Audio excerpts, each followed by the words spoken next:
Hello, xin chào tất cả các bạn đã đến với kênh Nấu Ăn Ngon TV.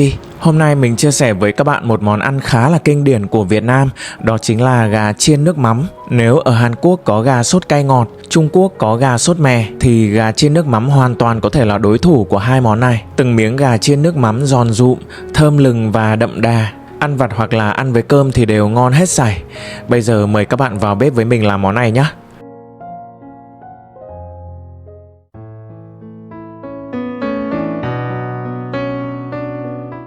Hôm nay mình đang chuẩn bị ở đây là khoảng 900g thịt gà, bao gồm thịt đùi và má đùi. Sau khi rửa sạch và để ráo nước thì bây giờ mình sẽ chặt thành từng miếng vừa ăn nha. Các bạn hãy sử dụng con dao thật sắc và chặt thật dứt khoát để cái phần xương không bị vỡ vụn ra. Cái phần má đùi thì đầu tiên mình sẽ cắt như thế này. Sau đó thì chặt đôi cái phần xương ra. Bây giờ thì mình sẽ ướp nhẹ gia vị một chút, thêm vào một chút xíu hạt nêm và tiêu xay. Đặc biệt là mình sẽ thêm vào đây một chút xíu bột ngũ vị hương, không được nhiều đâu nhá, để tạo cái mùi thơm thoang thoảng cho thịt gà chứ không phải là để tạo hương ngũ vị nha. Chỉ khoảng một dúm trên đầu ngón tay như vậy thôi. Thêm vào một thìa dầu ăn để không bị khô. Bóp đều lên, mình sẽ ướp khoảng tầm 15 phút nhé. Phần tỏi thì mình chuẩn bị nhiều một chút, đập dập và băm nhỏ ra. Không cần phải quá nhuyễn đâu.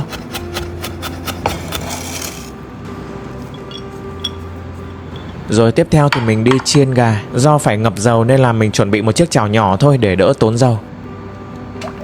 Để dầu không bị văng lung tung thì mình thêm vào đây một thìa bột bắp hoặc là bột mì, bột gì cũng được. Để mức lửa lớn và chờ cho dầu sôi nha. Trong khi đó thì mình cũng thêm vào gà khoảng 3 thìa bột bắp, áo một lớp mỏng nhẹ để tăng độ giòn. Có thể thay bằng bột chiên giòn cũng được, nhưng nếu là loại bột chiên giòn đã được tẩm sẵn gia vị thì các bạn không cần phải nêm hạt nêm trước đó nhé. Khi dầu đã sôi thì mình cho gà vào chiên. Để đạt được cái độ giòn thì mình sẽ chiên gà làm 2 lần.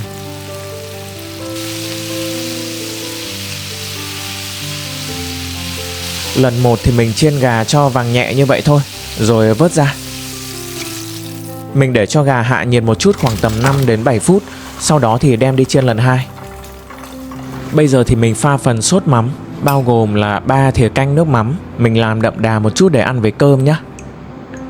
2 thìa canh đường, khoảng 1/4 thìa bột ngọt. Đặc biệt thì mình sẽ thêm vào vài giọt nước tương. Nhớ là chỉ vài giọt thôi nhá, không được nhiều đâu, để tạo cái chiều sâu cho hương vị và tôn cái mùi nước mắm lên. Cuối cùng mình thêm vào 2 thìa canh nước và trộn đều. Cái này thì một lát các bạn cũng có thể nêm trực tiếp ở trên chảo, nhưng mà mình pha trước để một lát nữa quay cho nhanh.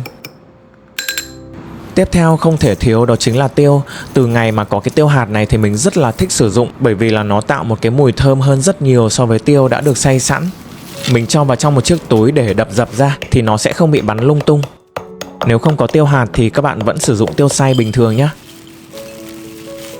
Rồi bây giờ thì mình đi chiên lại gà lần 2. Vặn bếp mức lửa lớn nhất. Khi dầu sôi rồi thì mình mới cho gà vào nhé. Lần 2 này thì mình chỉ chiên rất nhanh, khoảng tầm 2 đến 3 phút. Khi mà gà lên một màu vàng đậm và đẹp như vậy là được. Đó, lúc này thì gà rất là giòn. Mình phải mang đi sốt mắm và ăn ngay để giữ được độ giòn ngon nhất nhé. Chuẩn bị một chiếc chảo lớn, thêm vào 2 thìa dầu vừa mới chiên gà. Để bếp mức lửa vừa, cho tỏi vào phi vàng lên.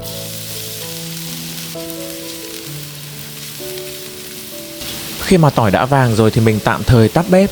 Múc khoảng 1/2 số tỏi ra ngoài, để cuối cùng mình rắc lên cho nó giòn nhé. Tiếp theo đổ cái phần sốt mắm vào, đun cho tới khi sôi.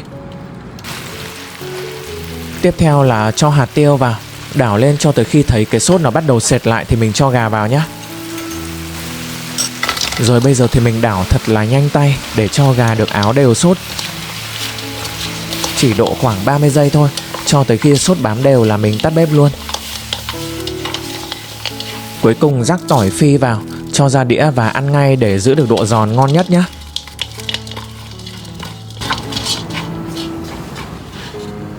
Vậy là mình đã chia sẻ xong cách làm món gà chiên nước mắm. Món ăn này trông thì dân dã nhưng mà lại cực kỳ tinh tế trong cái cách nêm nếm. Từng miếng gà đậm đà, giòn rụm và bóng sốt, quện với tỏi phi thơm lừng. Đối với mình thì chiên nước mắm chính là một cái cách làm ngon và đơn giản nhất dành cho thịt gà. Đặc biệt là ăn với cơm rất là ngon và hợp luôn. Mời các bạn thưởng thức với mình nha. Cảm ơn tất cả các bạn đã quan tâm theo dõi. Nếu thích thì hãy ủng hộ mình bằng cách like và đăng ký kênh. Tạm biệt và hẹn gặp lại các bạn ở những video tiếp theo nhé.